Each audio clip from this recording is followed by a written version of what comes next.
Virgo, hi! Welcome to Mystic Queen PH. At ito ang inyong monthly reading for July 2025. Ayan, so if you're interested in private readings, meron tayong link sa description at sa pinned comment. Pakicheck nyo na lang information kung paano mag-book for a private reading. And please subscribe to our channel to show your support.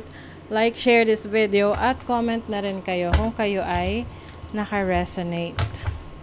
Okay, let's see what's coming to you, Virgo, July 2025. For Virgo, wisdom. So, some of you maaring mag-aaral kayo, no? Or meron kayong nag-gain na wisdom from your research or from your awakening, no? Maraming reasons kung paano natin makukuha yung wisdom na yan. Some of you, you are, meron kang na-realize na about life, mas nagiging mature ka na mag-isip ngayon. You have a lot of ideas. Nagbabago rin yung perspective mo sa buhay. You also have glamour. This is taking care of yourself. Maaring mas binibigyan mo na ng atensyon yung sarili mo, yung well-being mo. Pwedeng meron kang major event na pupuntahan ngayong July na kailangan mong umawra. Yung tipong kailangan mong mag-ayos, no? And then, you also have inspiration. Maaring mas magiging creative ka ngayong July gamit ang iyong talino, galing, abilidad. You are inspired right now to do or to create things na gusto mo, like anything na gusto mo sa buhay ngayon, no? Mayroon kang opportunities for that. Yung iba nasa creatives, no? You can be a content creator, or yung career mo, trabaho mo, ginagamit mo yung iyong creative talents and skills. Let's see what else. You have, the Tower. This is release. So, maaring meron ka let go that is no longer serving you. I feel like this is the part of the enlightenment, no? May mga unhealthy habits ka na alam mong hindi mo na kailangan gawin kasi hindi siya nakatulong para sa pag-unlad mo. You also have the Two of Pentacles, which is pagiging busy. Meron kang binabalance, no? Pwedeng iba sa inyo, nagtatrabaho habang nag-aaral habang nagbi-business, nagtatrabaho habang nagbi-business. So you're very busy. You also have the King of Pentacles. This is someone na merong stability sa kanyang career, sa kanyang finances. Maaring yan din yung goal mo ngayong July, to have a stable job, stable income, regardless kung ano yung source of income mo or career path mo. You also have parang meron ka na imagine ngayon tungkol sa kung ano yung gusto mong maging sa future mo. Some of you are business-minded. So, gusto nyong umalis sa pagiging employee at gusto nyong maging negosyante in the future. So, syempre, it takes a lot of preparation din. Yung iba sa inyo kasi gusto nyo sigurado. Oo, sigurista. You have the Knight of Cups. So, if you're single, meron ditong romantic connection or offer of love, affection. Can be a water sign, Cancer, Scorpio, Pisces, or isang fire sign, Aries, Leo, or Sagittarius. There's also travel opportunities for you. Meron kang goal na or wish na matutupad ngayong July. Maaring related to sa trabaho, sa business, or sa pagta-travel, or paglipat, or pagtira sa ibang bansa or ibang lugar. You have the Chariot. So, yung iba sa inyo, ang wish na matutupad sa inyo ay travel, or makakabili kayo ng sasakyan, any vehicle, no? Kahit e-bike pa yan, motor, sa four wheels, it doesn't matter. But, kung ano yung gusto mo, yung goal mo, yung wini-wish mo at the moment, ayan, makukuha mo yan ngayong July. At mas focus ka rin sa goal mo ngayon. Ine-enjoy mo yung journey. And also, I feel like ito yung inspiration mo ngayon na magpatuloy.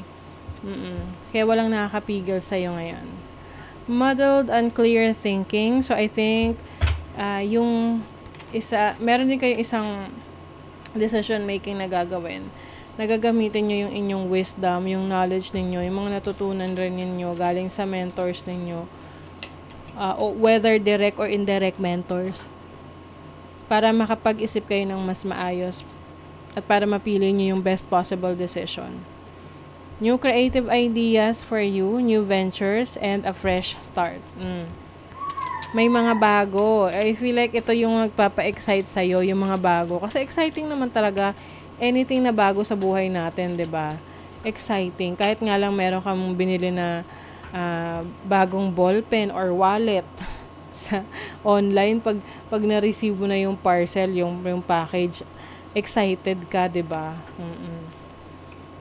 Someone is extremely stubborn and unwilling to change. So, maaring meron tao sa buhay mo na walang balak magbago kahit na gusto mo na or sinasabihan mo siya na magbago na siya.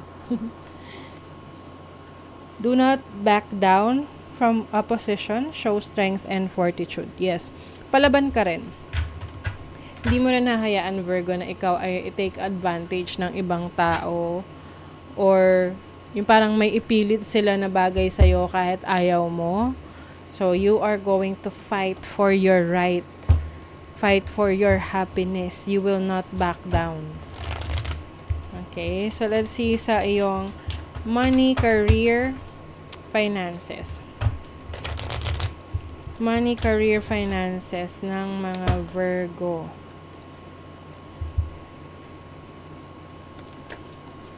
Uy, transformation, major change sa inyong career, trabaho, or business. Minsan uncomfortable to, no? Itong pagbabago. Pero worth it siya. Kasi kung ano yung sitwasyon mo ngayon, babaguhin 360, like totally different in a positive, in a good way. Okay?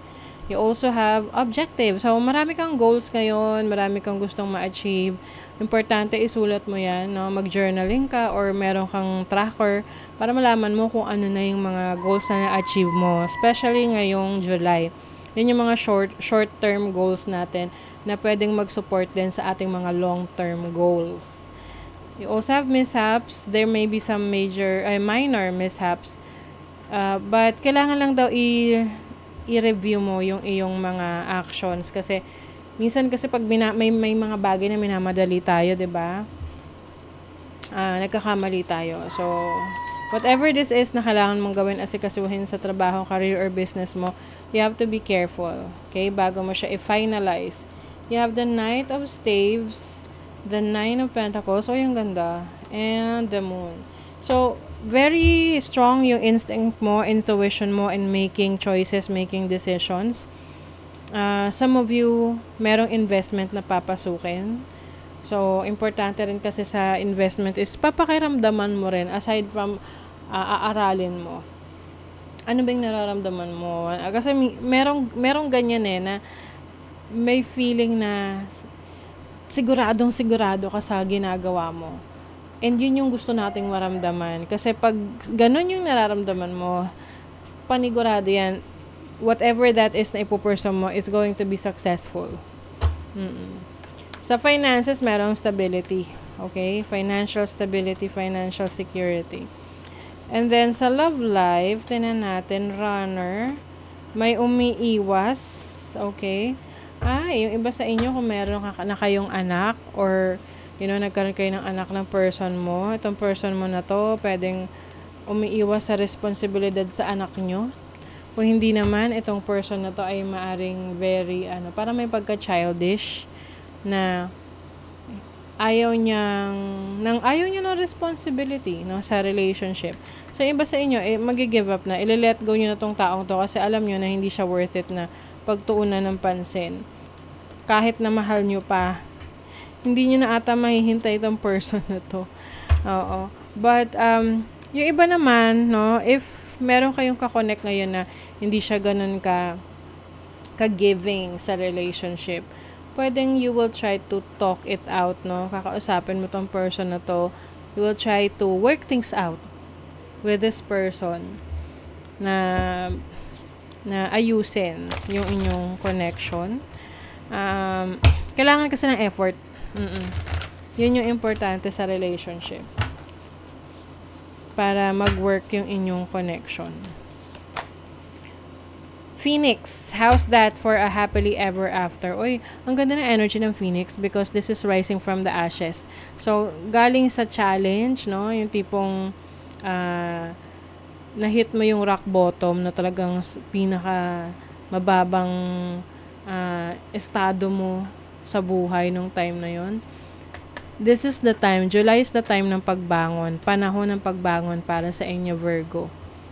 Dahil alam mo na marami kang kakayanan, marami kang abilidad, and it's time to come back. Great comeback to para sa inyo. So that is your reading, Virgo. Thank you so much. See you again.